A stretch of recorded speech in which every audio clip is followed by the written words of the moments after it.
It's lucky I've done one video on this anyway. So I'm going to attempt the second one.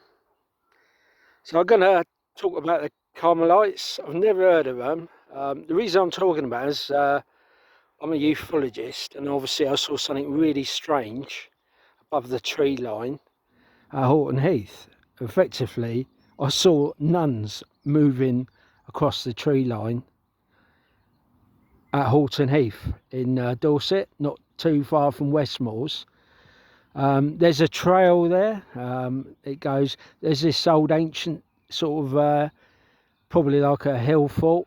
And so I basically walked there. So obviously, as a ufologist, I get good views from up there. So it's like an old hill fort. It's like a sort of a circle that goes high up the top, and you can work your way down. So anyway, I doing my sky watches there. I was working in the area at Westmore's for a friend. This would be back in May and June.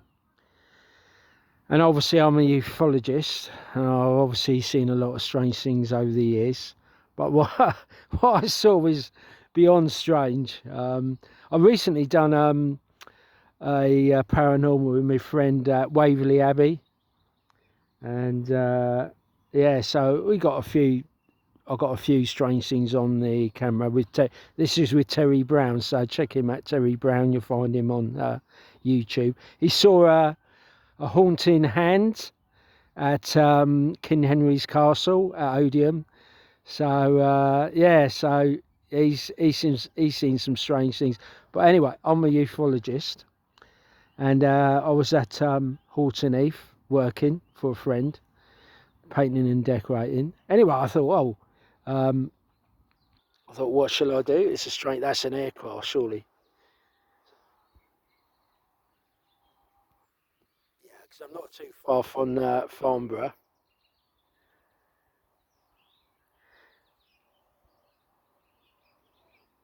Yeah, so let's get back to Horton Heath, because I'm going to get distracted by probably aircraft landing in Farnborough. Yeah, so Horton Heath. So we see in the distance, there's a load of trees in the distance there. I'll go slowly along so you get my drift. And at Horton Heath, I was walking around the Horton Heath. They got like is it a tramway or trail or whatever? I've forgotten what it's called. But anyway, I'm walking around there. And I get to this like an old hill fort or something like that, and it goes in a circle, and you can get to the top of it, and you can go in a circle down. So anyway, while I was there doing my sky watch, I've seen these strange lights appear in the sky, sort of 7 or 8, I think up to 10, above the sort of tree line, above the tree line, sort of at Horton Heath. So this is, I'm in Hampshire, this is not in Dorset. So yeah, so I saw these strange lights. Effectively, there were orbs, so they started to appear in the sky, and they were moving along. And yeah, so I've been like baffled what was going on, what have you. But there was a nunnery there. It's a mystery nunnery. So I've looked online. I mean, if anyone's watching from Westmore's or Horton Heath, there's a nunnery. What faith is that nunnery? So so I've been researching. So obviously I know a little bit about the Catholics. I know a bit, but obviously I'm more or less Protestant, but obviously I follow the Catholics as well. So I've not decided who I'm following yet. So anyway, I'm at Horton Heath. So anyway, I've come across this other group called Carmelite. Okay, so the Carmelites originated in Palestine, in the sort of Mount Sinai area. So what I do, I'll read off me notes or what have you. So anyway, I'll show you the Carmelite crest. It's sort of like 3 stars.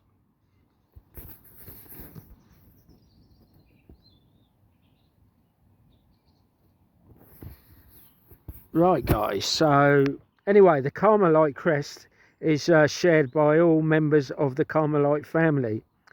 It first appeared at the end of the 15th century and has subsequently, can't say the word, subsequently developed with the addition of new features,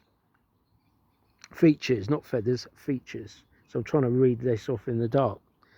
So there's various interpretations of the symbolism of the crest, but the basic elements can be understood in the following way.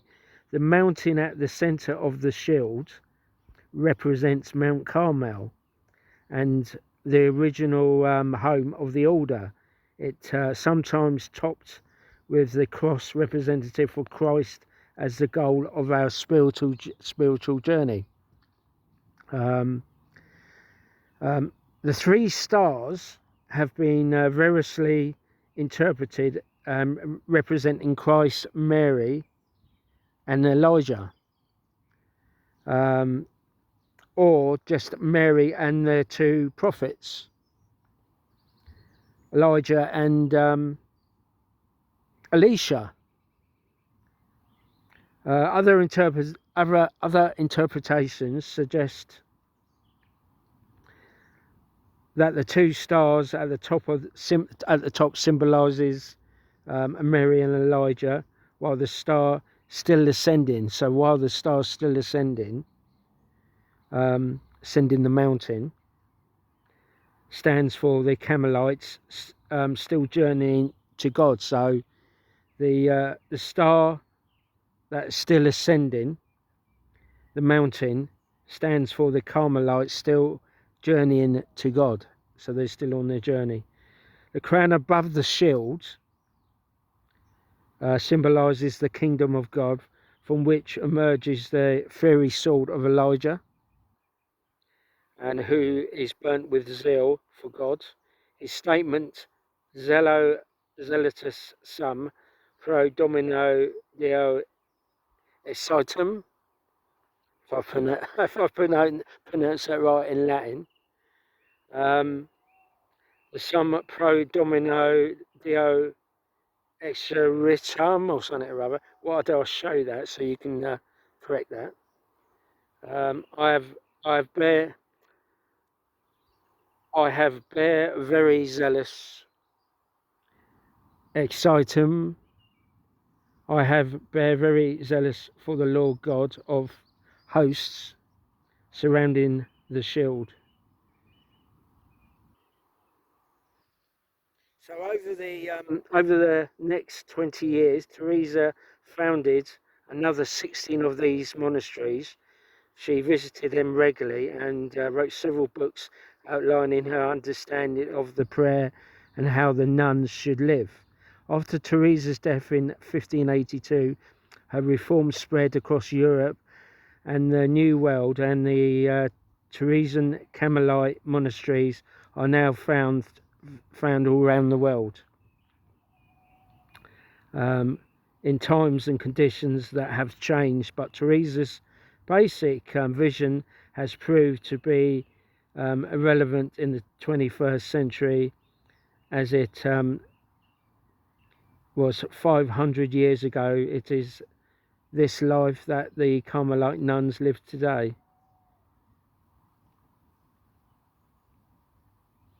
They did say a vision. I'm just trying to see.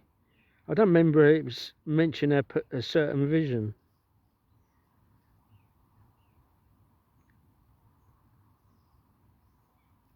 So she must have a vision of. She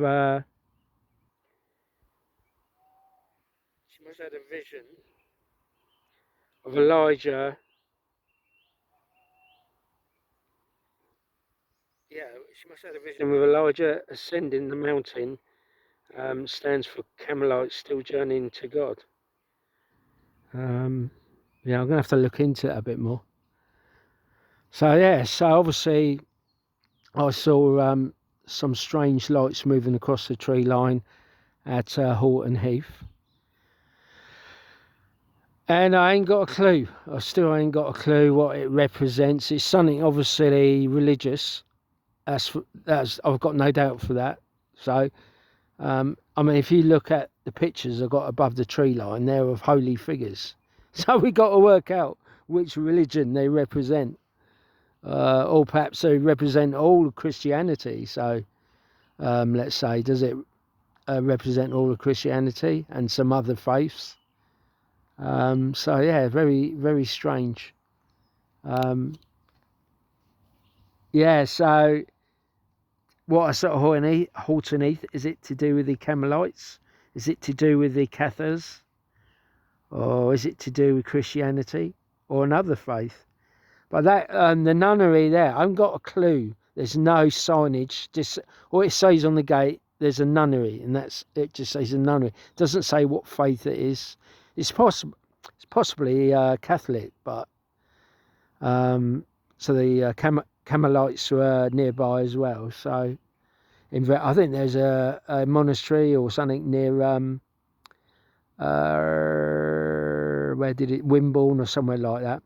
But all I know is that a lot of French nuns, Carmelites, escaped France, probably with a few Catholics and Protestants during the French Revolution. So, but it's not every day. I'm a ufologist, so I can show you loads of pictures of strange UFOs and strange objects in the sky, which probably some of them are military anyway.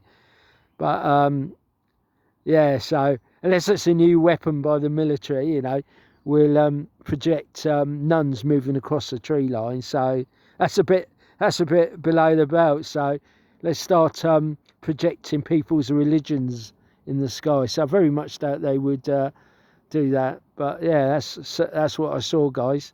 These figures moving along the tree line, appearing lights, 7 or 8 or 9 orbs appearing. And yeah, so it's very strange. Anyway, I've got before it gets completely dark, I'm going to head back, and I might as well carry on speaking. So this is going to be quite a long video. So all these strange objects over the years, guys, you've seen them on it, is all real. Perhaps I made a mistake on some, you know, obviously. You know, if you get a close up and you know exactly what you got, then sometimes, unfortunately, you've got to guess, haven't you? So if you've got your good Nikon cameras and you're taking some pictures at distance, it's like, I mean, there's a light in the distance there. I presume that's. Let's have a look.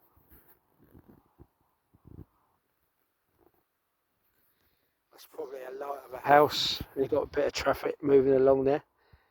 It's not easy for us ufologists, guys. It's not easy, and it certainly was easy at Horton Heath because I had good cameras, and I had these 3 objects, sort of they were like spinning or something, like orbs, come close by. So whatever those objects come down from the sky, they were certainly interested with me. Were they spiritual? Was it a spiritual event? Or was it a covert military exercise or something? See, perhaps they knew I was there. They thought, I'd see how I would react. Yeah, but I didn't run off screaming, you know. But I've seen so many objects, so if the MOD is gonna do something like that, they need to do it on someone who's probably never seen a UFO. It was a bit scary. So yeah, I mean, you can send all sorts of things to me, the MOD, and I won't run. As long as you're not shooting lasers at me or something. Yeah, so obviously it could have been project. I mean, how would you project? I mean, look at this tree line over there. How would you project? Let's find my. Yeah, so how would you project? How would you project figures moving across the tree line? Perhaps I thought that'd be useful in Ukraine or something. So they'll rush and see all these angels moving across the tree line. That'd be a bit, mind you saying that'd be a bit under the belt, wouldn't it? If you're using religion to scare or put fear or shun the enemy. I mean, that should be against, that should